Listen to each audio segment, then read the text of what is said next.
Ma frère Touka, on va étudier le Drat Hashem, le Daf Chaf Dalet. On reprend la 9e ligne au début du Daf, Velo Chaïsh Rabbi Yehuda Leskiat Anot.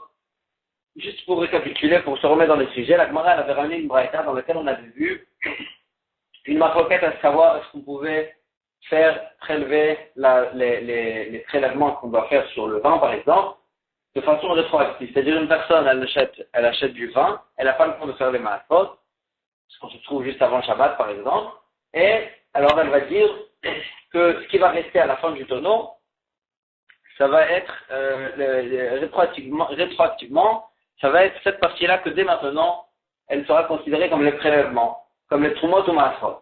Et là-bas, on avait vu le Tanak a une marloquette entre Rabbi Meir, d'un côté, que lui, il permettait de faire ça, et Rabbi Yehuda et Rabbi Yossi et Rabbi Shimon, qu'eux, ils interdisaient. La Gemara, elle avait essayé de prouver de là que la raison pour laquelle Rabbi Yehuda, il interdisait, c'est parce qu'il craignait que le tonneau il allait se fendre. Et donc, on voit bien que Rabbi Yehuda, il craint que le tonneau, il se fende. Et donc, s'il va se fendre, en fait, il va s'avérer qu'en fin de compte, on n'a pas prélevé. Et si on n'a pas prélevé, alors là, dès le départ, la personne qui a mangé, elle se trouve qu'elle a mangé quelque chose qui n'a pas été prélevé. Et la personne qui a bu ce vin-là, elle a bu du vin qui n'aura pas été prélevé en fin de compte. Et donc la Gemara avait essayé de prouver d'ici que si la Rabbi Yehuda il craint que le tonneau il se fend, alors là qu'elle va promettre que dans les Baalei Chaim, dans les animaux, Rabbi Yehuda il devrait craindre que un animal meurt. Et donc c'est pour ça qu'on n'aurait pas pu l'utiliser pour en faire un mur pour la souka. Et donc là, la Gemara avait répondu, elle avait dit que non, d'après Rabbi Yehuda, la raison pour laquelle Rabbi Yehuda a interdit de prélever de cette façon-là, c'est pas parce que il craint que le tonneau il se fend, mais c'est parce que Rabbi Yehuda il est pas d'accord généralement avec le principe de rétroactivement. On peut pas faire quelque chose, on peut pas dire que quand le vin qui va rester, qui va s'avérer en fin de compte, qui va rester à la fin du tonneau, ce sera celui-là que rétroactivement, dès maintenant, c'est celui-là qui est désigné pour être prélevé. Et donc, puisqu'il n'est pas d'accord avec le principe de rétroactivement, de quelque chose qu'on pourra faire rétroactivement, alors c'est ça qui dit que tant qu'on n'a pas prélevé, tant qu'on n'a pas prélevé physiquement, on ne peut pas boire le vin de cette façon-là.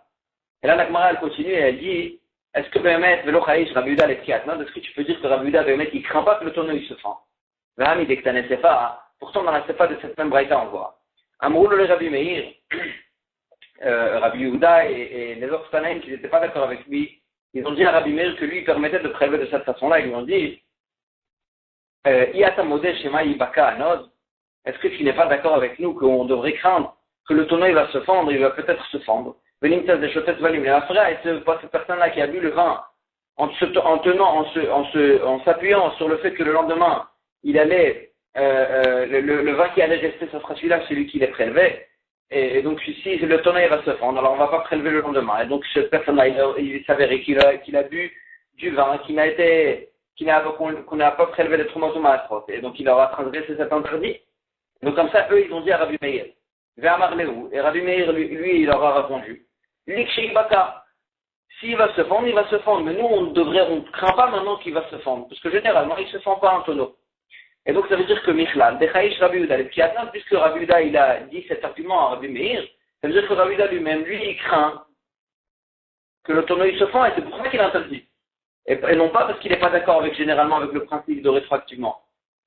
Et donc, on voit bien que Rabbi Yehuda, il craint que le tonneau, il se fend, et donc la question, elle revient, que si c'est comme ça, il aurait dû craindre aussi qu'un animal meurt. Agmara, elle dit, Atam, Rabbi Yehuda ou Dekamar, le Rabbi Meir. Là-bas, Rabbi Yehuda, il disait cet argument à Rabbi Meir selon l'avis de Rabbi Meir. Et la Gemara, elle dit comme ça, elle explique comme ça. Comme ça, il disait Rabbi Yehuda, Rabbi Meir. L'Edidi, l'Etribrera. Moi, je tiens pas compte, Bichlal, je pense qu'on ne dit pas le principe de Brera, c'est-à-dire on peut pas prélever rétroactivement. Et donc, pour moi, c'est sûr que cette façon de prélever ne marche pas.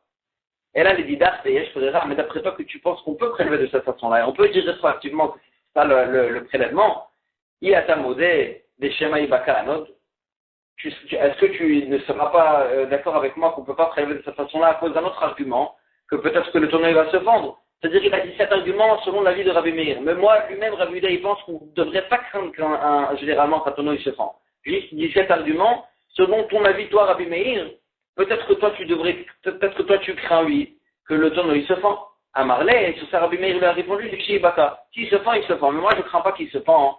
A priori, normalement, il ne devrait pas se fendre.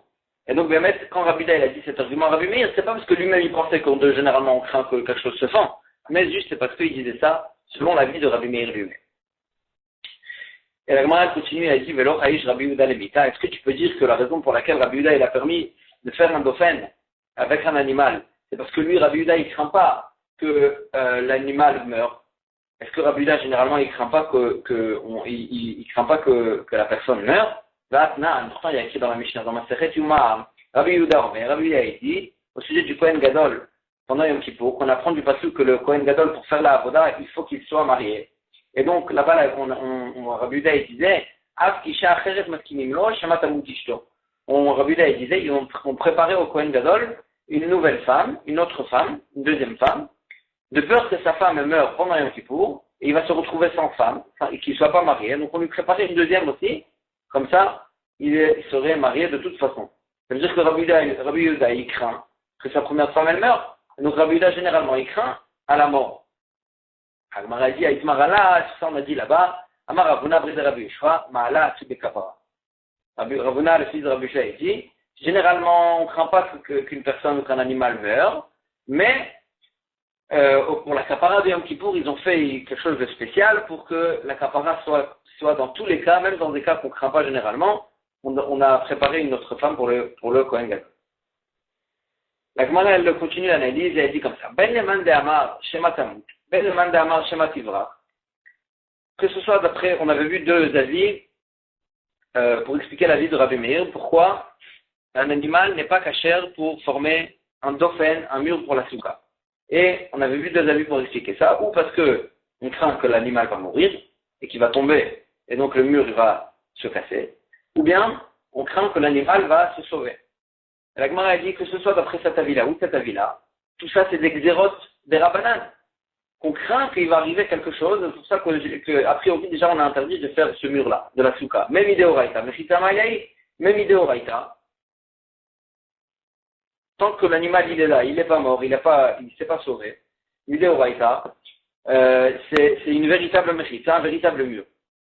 Verabanan ou Dagazrouba, c'est que Chachamim qu'ils ont fait une vidéra que dès le départ, puisqu'on craint qu'il va arriver quelque chose, alors là Chachamim, ils ont interdit de faire un mur de cette façon-là.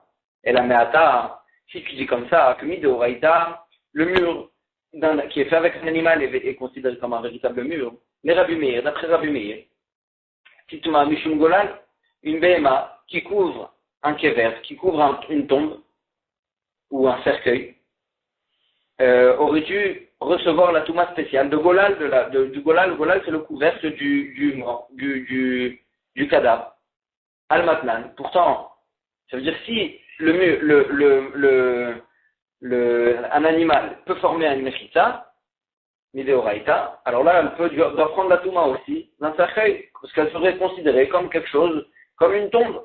Al-Matnan. Pourtant, il y a écrit dans la Mishnah, Rabbi Yehuda, Metame Mishum Golal. Et Rabbi Meir Metaï, Rabbi Yehuda, il pense qu'un animal peut prendre la touma d'un golal, d'un couvercle, d'une tombe. Mais Rabbi Meir Metaï, Rabbi Yehuda, il dit non, ça ne peut pas prendre la touma. C'est-à-dire que Rabbi Meir, il ne considère pas un animal comme quelque chose qui peut être comme un domaine, comme quelque chose de non vivant, comme un couvercle normal. Et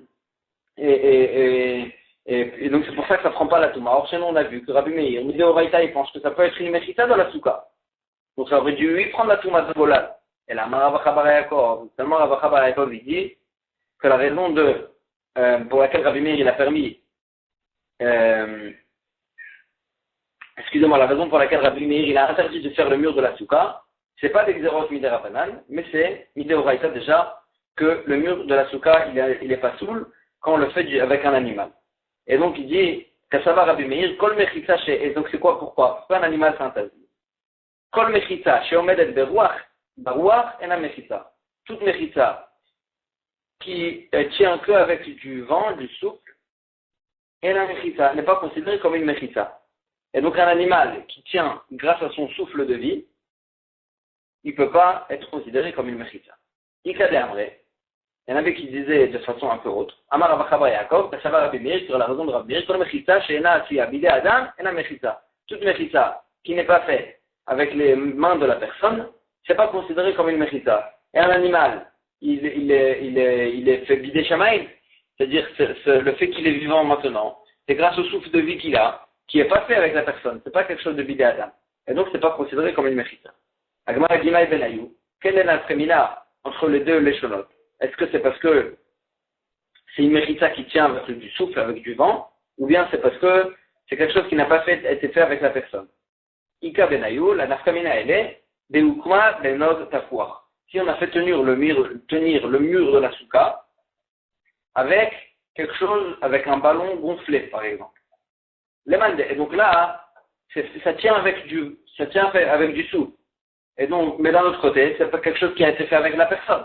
Et donc, le mandamar mechitza, medet beruach ena mechitza, c'est après celui qui dit que le principe il est, c'est qu'une toute mechitza qui tient avec du vent ou du souffle, avec de l'air, pardon. Et donc, ena mechitza, c'est pas considéré comme une mechitza. Alors là, celle-là aussi, arrive medet beruach, c'est quelque chose qui tient avec de l'air. Et donc, puisque ça tient avec de l'air, parce que c'est un ballon gonflé, et donc là, ça tient avec de l'air. Et donc, ça, c'est pas soul. Donc, alors que le mandamar le mandamar qui dit que le principe il est que toute chose qui a été faite avec la personne, toute chose qui n'a pas été faite avec les mains de l'homme, c'est pas seul pour la souka. Alors là, dans un cas pareil, c'est un ballon qui a été gonflé par une personne, c'est vrai que ça tient avec de l'air, mais c'est quelque chose qui a été fait avec une personne, et donc là, ça serait caché. Donc c'est là la nafkamina entre les deux l'échelon. En tout cas, on a expliqué autrement l'avis de Rabbi Meir pour laquelle il interdit.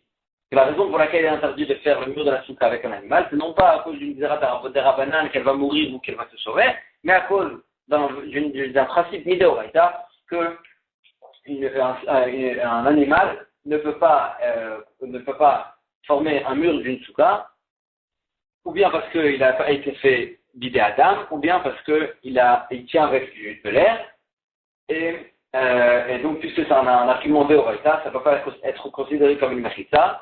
Donc la même chose aussi, ça ne pourra pas être, ça ne prend pas la touma d'un cercueil quand un animal recouvre une tombe, ça prend pas, donc ça va, Rabbi Meir il s'arrange avec son propre avis aussi au sujet du cercueil. Amarma, Mishum Rabbi aussi Agrili Amrou, d'après l'avis de Rabbi Agrili on a dit, Ak en kodbim alav lachim, un animal on ne peut pas l'utiliser pour écrire dessus un guet. Il y a une personne qui veut divorcer sa femme, il ne peut pas écrire sur l'animal le guet et lui envoyer ce guet-là. Maïtama de Rabbi Shagridi. Pourquoi? Quelle est la raison de cette vie-là de Rabbi Shagridi? Détania. On a vu dans une braïta. La Torah nous dit qu'il fallait l'écrire le guet et le donner dans la main de la femme. Et la Torah elle s'exprime, elle dit Natan la sefer gitut venatan beada, et il va écrire un sefer gitut, un livre de coupure, et il va lui donner dans sa main. Elle m'a fait une dracha, Sefer. Elle est la Sefer. Quand le Torah nous dit Sefer, ça veut dire que c'est un parchemin. Donc je sais qu'on peut écrire le guet que sur un parchemin. Il les rapports comme d'abord. Donc je sais inclure aussi qu'on peut écrire le guet sur n'importe quelle chose. Le monde de bar, la Torah nous dit, les katav là, Nicole Macom. Il va lui écrire. Quand on va lui écrire, c'est un principe, il va lui écrire sur n'importe quoi. N'importe quelque chose, il va lui écrire son guet. Et ça pourrait être caché. Si c'est comme ça, alors pourquoi la Torah, elle s'exprime, elle dit c'est faire un parchemin? Le marlecha, c'est pour te dire un principe. C'est faire d'avoir shen boruachaim ve'eno ochel. De la même manière qu'un parchemin, c'est quelque chose qui n'a pas de souffle de vie et qui n'est pas un aliment, qui n'est pas mangeable. Afkol davar shen boruachaim ve'eno ochel. Donc la même chose aussi, toute chose, on a dit qu'on pourrait écrire dessus le guet, il faut qu'il ait ces points-là, que et il n'est pas de souffle de vie, ce n'est pas quelque chose de vivant, et ce n'est pas un aliment. On peut écrire le guet sur toute chose qui n'aura ni un souffle de vie, ni qui soit mangeant. Et donc là, on excuse ici les animaux qu'on ne peut pas écrire ici, on ne peut pas écrire un guet sur un animal. Donc ça, c'est la raison de Rabbi Shagridi. Les Rabbanan, et Rabbanan que eux, ils ne sont pas d'accord avec cette rachat, ils disent, ils disent, répondre à cette rachat, il est aussi comme ça.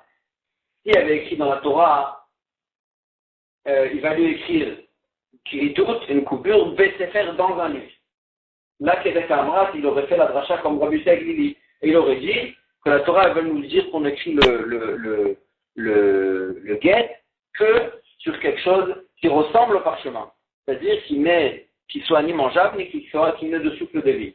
Achad écrit le Sefer, une fois que la Torah nous appelle, il dit qu'il va écrire la coupure dans un Sefer.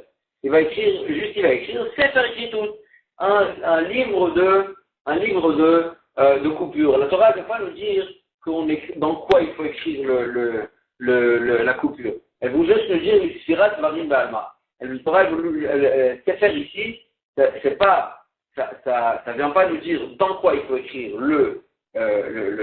toute la coupure, mais qu'est-ce qu'il faut écrire dans la coupure, Qu'est-ce qu'il faut écrire dans la coupure? Il faut écrire Sfirat Varim Alma. Qu'est-ce que la personne elle fait? C'est-à-dire, il écrit dans le guet, Are At Meguresh Etni, qui en fait, il divorce sa femme, et pas dans quoi, le Torah ne vient pas du Bichlam nous enseigner avec cette chomoula, dans quoi il faut écrire le guet. Verabanan, Haï le Katav Maïdar Sheve. Alors, c'est comme ça maintenant. Rabbanan, en fait, qu'est-ce qu'ils font du mauvais Katav qui va écrire? Rabbi Siagni, que lui disait que Sefer, ça vient nous dire un parchemin. Alors là, il a besoin de nous, le Vekatav là, il est là pour nous dire que c'est pas qu'un parchemin, mais c'est toute chose qui a ces deux points-là du parchemin, qui est ni animal, ni mangeable. Donc lui, Rabbi Siagni, il a besoin du mot Vekatav. Mais Rabbanan, ils disent pas personne qui a besoin d'un parchemin. Et ils ne disent pas qu'il y a besoin de quelque chose qui ressemble au parchemin. Alors pourquoi on a besoin du mot Vekatav? Alors il dit, ce mot-là, ils ont besoin de Chachamim, mais qui va les garéchettes, et là, les garéchettes de Kesset. On faut écrire le guet. La personne, elle divorce sa femme avec une écriture, avec un guet écrit, et pas avec de l'argent. Pourquoi on aurait pu croire qu'on peut divorcer la femme avec de l'argent? En lui donnant de l'argent,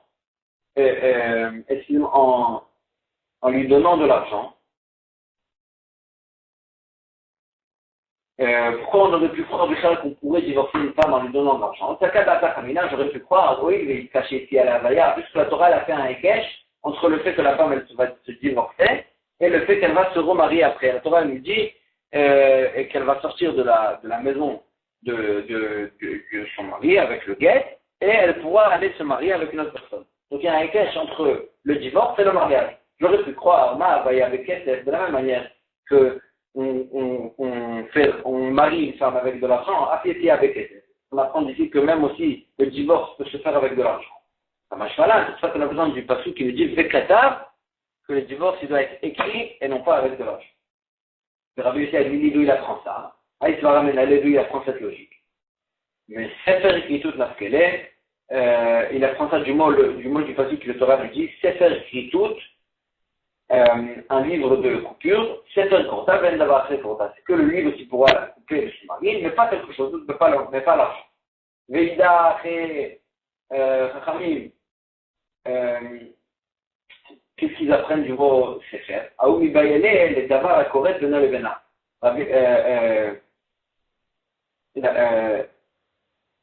Chachamim, ils apprennent de là. Qu'est-ce qu'ils apprennent du mot kritout, qu'il faut une coupure. Ils apprennent de là qu'il faut que le guet il soit de façon qui coupe complètement entre le mari et la femme et que il ne faut pas que le divorce ait certaines conditions. Il faut que ce soit un divorce clair et net. Quel est ça, comme souvent dans la vraie. Avec des guitards, les personnes qui disent à sa femme, voici ton guet, je te divorce. Avec ce guet-là, à condition que tu ne bois pas du vin jusqu'à la fin de ta vie.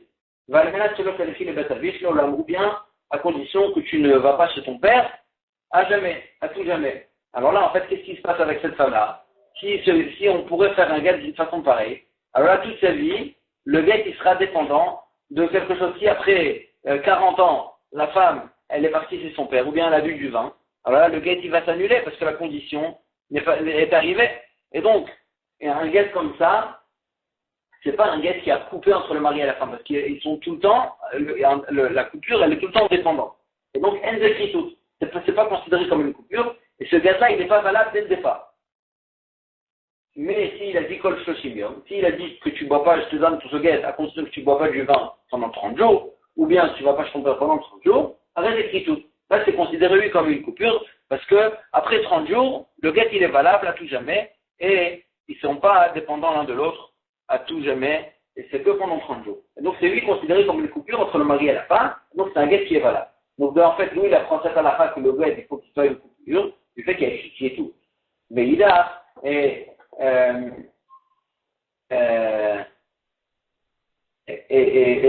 l'autre Tana, lui, il apprend ça, hein. Mikaret qui est toute nafka. Il apprend ça du fait qu'il y a écrit karet, du fait qu'il y a écrit qui est toute. On a pu écrire karet, une coupure. Pourquoi on a dit qui est toute? C'est un mot plus long pour nous dire la coupure. Pour nous apprendre, peut-être à la fin, qu'il faut que ce soit une coupure fixe et pas dépendante. Mais Ida, et l'autre Tana, qu'est-ce qu'il va faire du fait qu'est-ce qu'il va apprendre du fait que la Torah nous a donné un mot plus long pour nous dire le mot coupure, car est tout le draché, il ne fait pas cette dracha et il dit qu'on peut, c'est pas une dracha, c'est pas un allongement, qu'on peut faire une dracha dessus, et donc, mais c'est pas en trop, mais c'est pas considéré comme en trop, c'est juste la façon de la Torah de parler.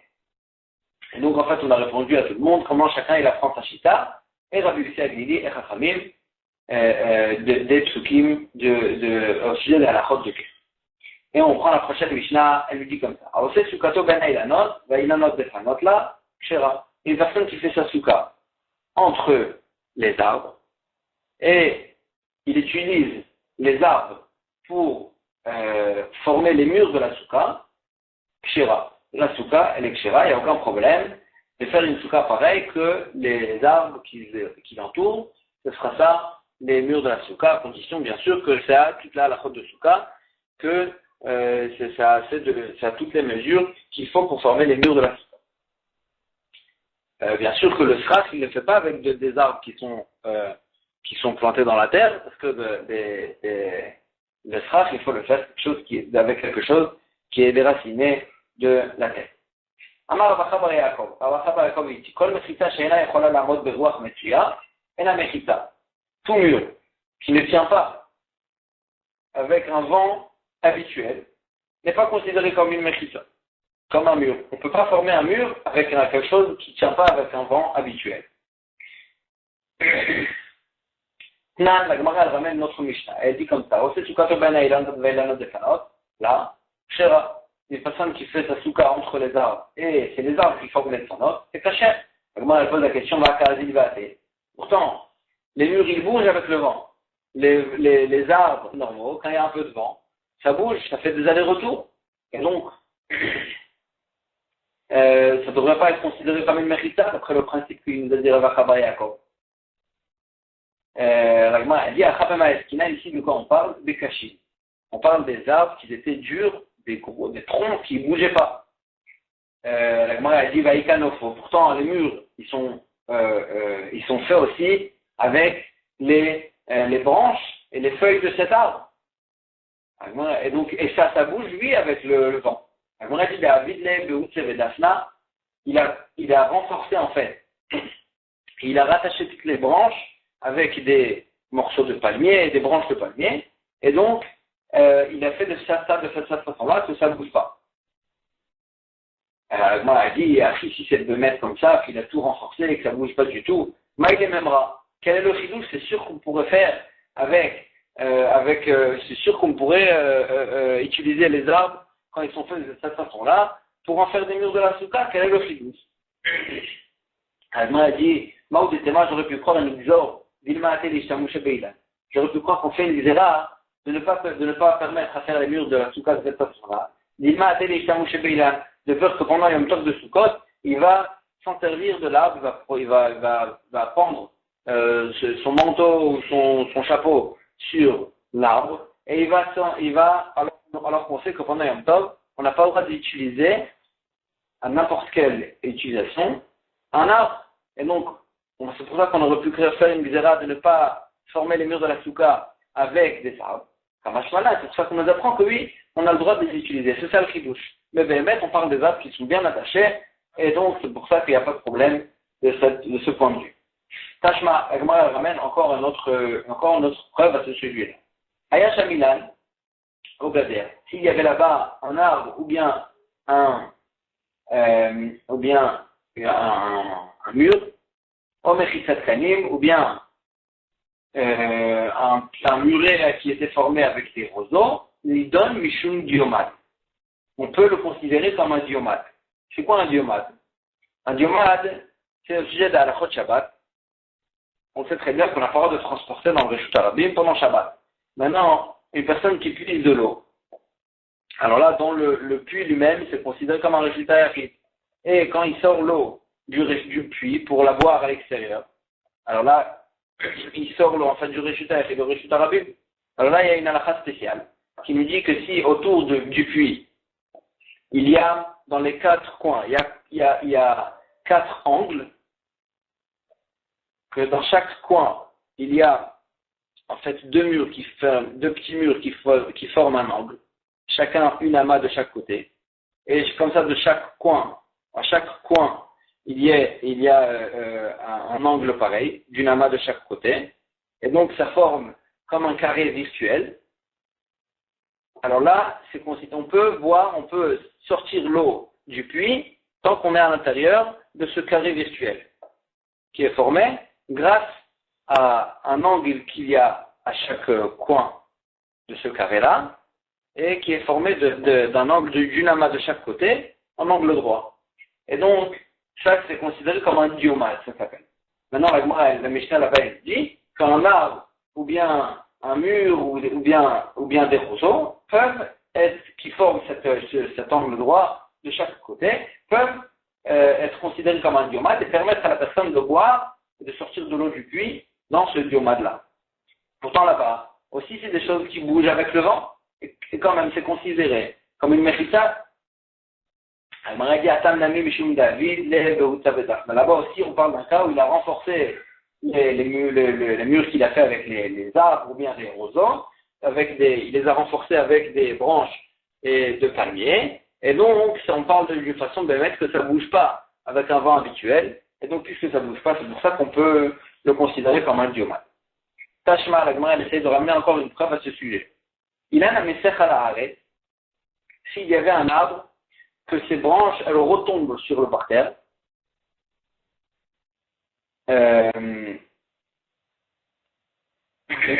Im en nofo gavoa minaret, si ça retombe, si les branches elles retombent jusqu'au parterre, et que les branches elles sont moins haut du parterre que 3 tfachim, shoshat tfachim, alors là c'est considéré que tant que c'est dans les 3 tfachim du sol, c'est considéré comme si c'est arrivé jusqu'au sol.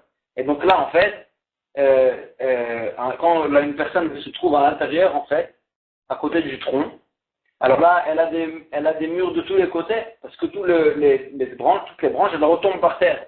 Et donc là c'est considéré comme un reshut hayachid, et on peut transporter à l'intérieur pendant Shabbat, on peut bouger avec un objet à l'intérieur pendant Shabbat, et c'est considéré comme un reshut hayachid, un domaine privé dans lequel on peut transporter pendant Shabbat.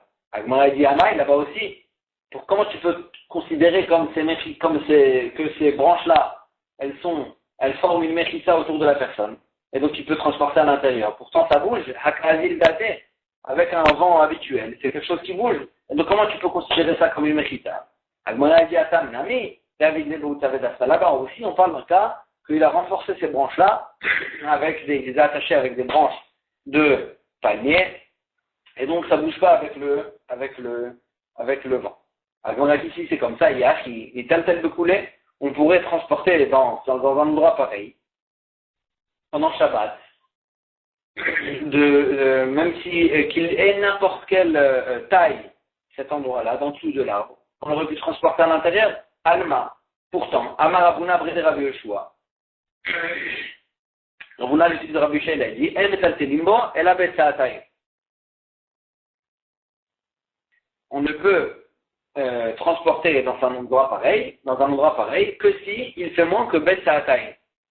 Bet Saatayim, c'est un endroit de 5000 amot carrés, 2500 mètres carrés.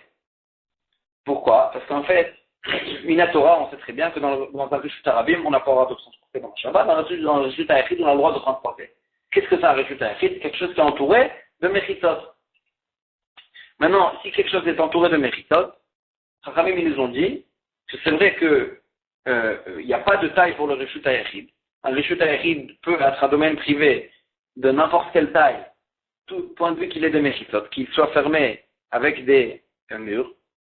Mais Chachamim, ils ont dit que toute cette halakha, qu'il n'y a pas de n'importe quelle taille, c'est un Reshut HaYachid, c'est que si à l'intérieur de ce Reshut HaYachid, chose qui est fait pour être habité, c'est un endroit, une maison habitable.